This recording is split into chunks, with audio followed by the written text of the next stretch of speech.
and welcome to Getting Your Money's Worth. I'm Judith West, the host of the show that focuses on value. My guest today is Pravina Raghavan, Director of the Small Business Administration Office. And we're very happy to have you here today. Thanks for being on the show. Small Business Administration, we hear about it a lot, SBA, but can you tell me in a capsule what that means, what that is? Sure. Thank you very much for having me on the show. You're welcome. And the Small Business Administration, I tell people it's really easy. We're here to help entrepreneurs grow and expand their businesses. So if you're interested in becoming an entrepreneur, you are an entrepreneur, or you're just looking for help to figure out whether you want to be an entrepreneur, that's what we do. And we do it through free advice and counseling, getting you access to capital, and also getting you access to government contracts. Okay, so let's slow down. That's a lot in a brief statement. Okay, well, for one thing, you must be very busy in these recessionary times. Small businesses are having a tough time, are they not? Well, actually, we, with the Small Business Administration, we had a new Jobs Act, which gave a lot more funding out there. What did that do? So there are 19 provisions, but I don't want to bore you with all 19. No. But in some. In some, the major thing was we got more access to capital to small businesses. So our loan limits went up to $5 million. Our guarantee rates are up at 75%. Do folks actually borrow from your office, or do you help them navigate borrowing through a bank? What we do is we help them navigate borrowing through the bank, and what we act as the insurance company to the bank. So if the bank would normally looks at your application and says, I can't get it through my credit committee, the SBA steps in and says, we'll act as the guarantor. Well, how does a person do that? I mean, just give me an example, because I hear people saying, oh, you know, I can't borrow. I mean, even when I go to my bank, and you know, they'll say to me, you know, I have a lot of folks that want to expand, or they want to import, and they can't meet the letters of credit. Yeah. I mean, how does a person actually get your help? So the easiest and quickest way is if you go to SBA.gov, put in your area code, and your zip code. You will actually find a small business development center or a SCORE rep or a women's business center. They're free resources. Everything they do is free. They don't charge for anything. They'll sit down, look at your loan package, look at your business plan. First you find the location, and then you make an appointment? Make an appointment. Yeah, and you go, and you bring your idea with you, your business plan with you, your model, whatever you're trying to do? Whatever you're trying to do. You know, if you have your financials. If you don't have financials, they'll show you how to get to financials. If you're already an existing business, just bring where you're going, what you want to do with the money, and they'll sit down and look and say, hey, here are the lenders that are lending to your types of business. Here are some of the concerns we have. You might want to address them. And then they'll help you prep you to go to the bank. Because I said, if you go with a prep package and make it easier for the banker to make that decision, I see. It gets off his desk quicker. So it's kind of like role playing before you go. Exactly. You get your bad answers out, or you figure out how to take something that might be a negative and turn it into a positive, or how to refocus.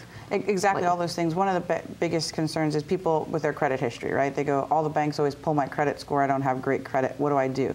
And I always say, if you declare bankruptcy, you have to tell them. You know, in 7 years, most banks probably won't touch you in those 7 years. But after that, you explain what happened, where'd you go.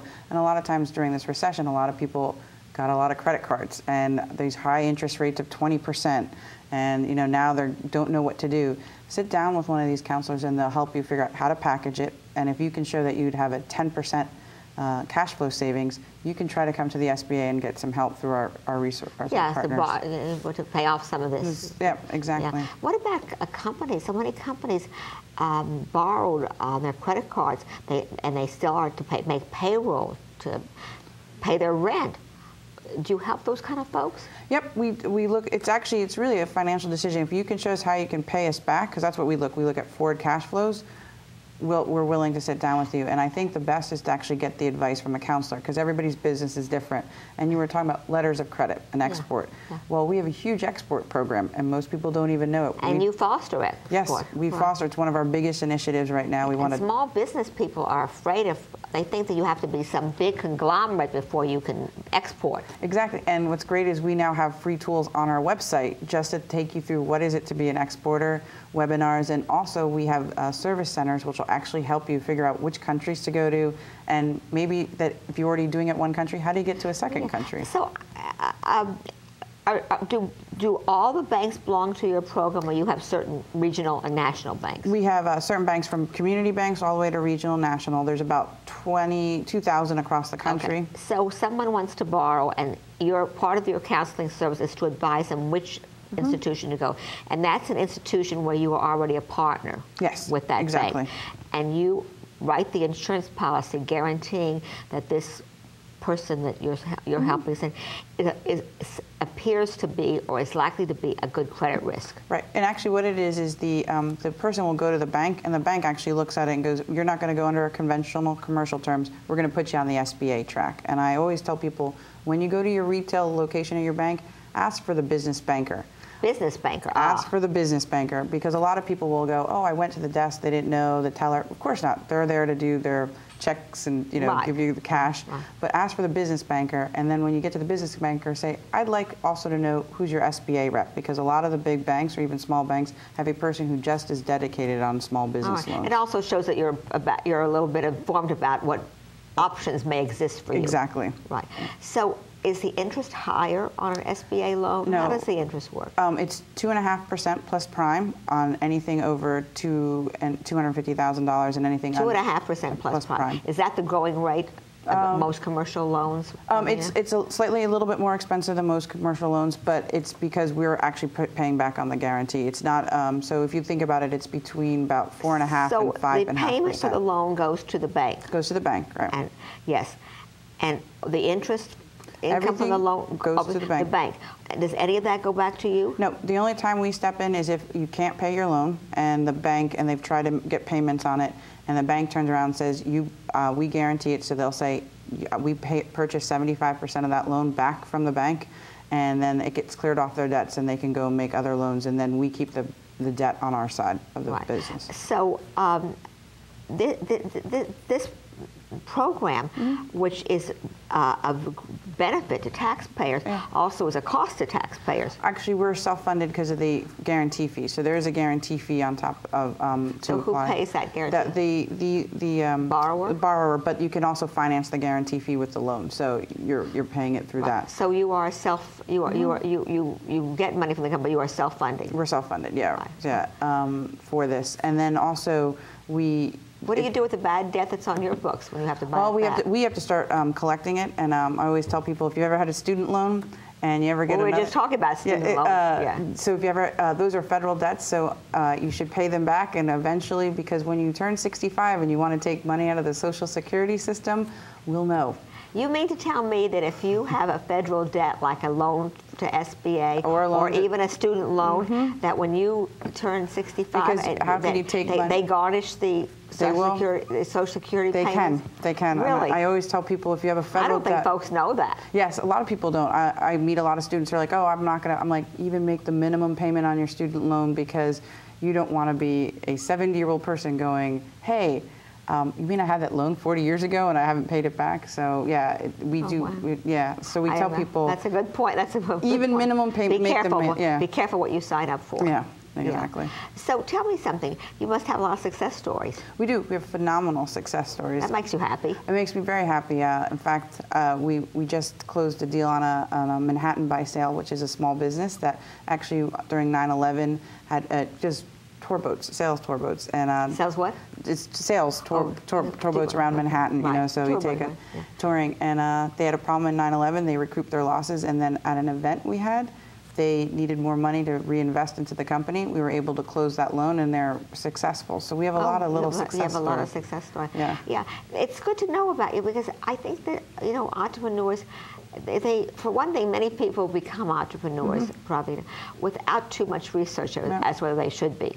So that's something that you also offer. Is maybe it's just not a good idea. Maybe your idea just isn't any good. Well, actually, or maybe you don't have the mentality or the personality. Exactly. It's tough running a small business. It's very tough. It's very tough. And actually, we just launched a new app for the iPhone, which actually does a lot of those questions and answers. You can go on our website. You can even calculate how much it's going to cost you to start up a business. And sometimes even just looking at that goes, do I really want to start a business if I have to lay out X thousands of dollars? And a lot of folks, I don't think really understand the commitment, both economic and psychological, and particularly that you have to make. That's correct. I mean, I'm a former small business owner myself, so I always say. So am I. Yes, that's why I know. I lived it. Yeah, when you live it, you know it. I lived it, so I live it. I know it. And the other thing is that, traditionally in this country, small businesses have been responsible for a lot of employment. So at this time when we have, you know, whatever, close to 9.5% employment rate, getting money is critically important to help bringing some of that employment down. Do you advise folks on when to hire, how to hire? Well, through a lot of the acts that we do, that's the whole point. Was that the Job Act? Yeah, that's the Jobs Act. Yeah, there's over $12 billion worth of tax incentives, and some of them are for new hire and hiring. So I always tell people this is a good year. Yeah, I know tax season just closed, but you might want to go and look and see if you didn't take part of it. Go to a really good certified CPA to find out, because $12 billion worth of tax credits is a lot that people shouldn't leave on the table. So you can get some tax credits for hiring. Yeah, you can. Yes, you can. Yeah, and I want to ask you also, it's another very hot button issue, and I remember that there was some comment about that from your Washington office.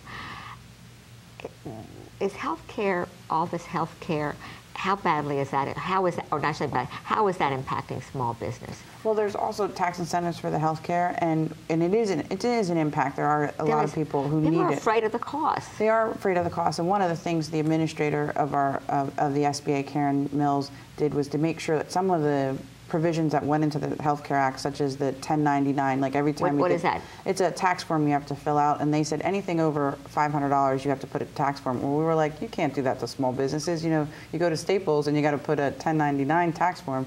So she got that repealed with Congress. There are some provisions that needed to be repealed that we've been working on, which is something we do in the background. It's kind of oxymoronic that this country, who was built on small business and entrepreneurship, then put so many barriers in place to interfere with the process. I think sometimes people don't realize when they're looking at a big bill like that, you know, all these little provisions, until you go, well, how do you practically going to make it happen? I think that was my point. And it seems to me that you are a resource where people can ask questions and get practical answers and get some guidance on how to do it. Because some of these things, you start to read about them and your eyes blur. They glaze over. And one of the great things... And folks are afraid. They are afraid. And one of the good things also is if you are having problems, one of the things our office does is we listen to the complaints, especially if you have a problem with an agency, another federal agency. We have an advocate who actually goes around the country and listens to it, because there is no lobbyist for the small business owner. There isn't. It's the SBA. So that's what we do as part of also is... So you're an advocate. We're also the advocate to make sure, you know,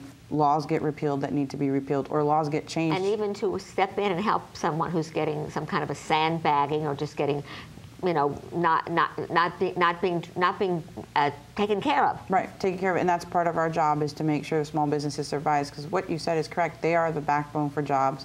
You know, 2/3 of the jobs. Of this country. Yep. And you know, when we're talking about lending, we did over $600 million of loans just this last 7 months, which I'm very proud of. I went to my bankers and I said, last year was 500. I want to go to 750. They're at 600. They got 4 more months to get me up to where I want to be. But we are all working in concert to make it, and part of it is being prepared and knowing that it's out there. Well, this is a piece of government that you're explaining through your direction in New York City, a piece of government that folks don't know about. Correct. And it's too bad, because it's a very positive.